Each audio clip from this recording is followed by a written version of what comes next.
Dengue has hit the city of Piura harder than ever before.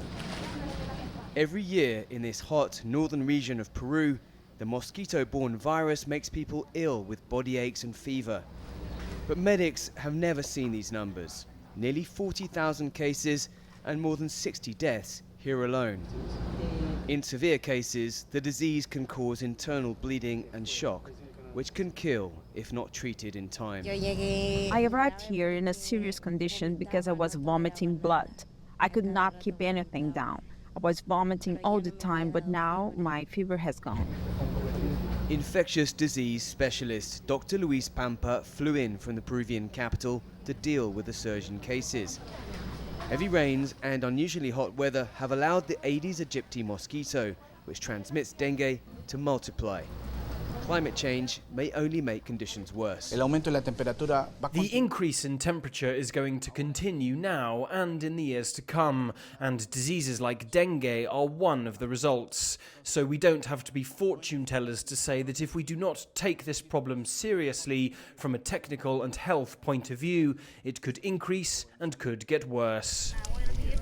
Water, and the lack of it, is part of the problem. Dengue thrives in poor urban areas like this, where people don't have running water and have to store it in receptacles like this, which make ideal breeding grounds for the mosquito which spreads the virus.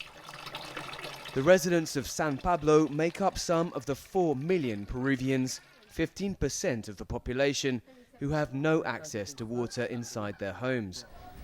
Community leader Cristobal Timana takes me to visit his neighbors. Grandmother Juana Aquino and her 9-year-old grandson Abraham are both laid up with fever. She has been his caregiver since both his parents were killed in a motorcycle accident 5 years ago. Now her daughter must care for both of them, but she's afraid to take them to the hospital. In previous years, if you got dengue, you were hospitalized for 1 or 2 days, and then it was over. But now those who get dengue go to the public hospital and they are admitted to intensive care. Nearby, other neighbors have been struck down by the virus. This elderly pair, Josefa and Mario, have been confined to their beds for 2 weeks. Too weak to move and barely able to eat.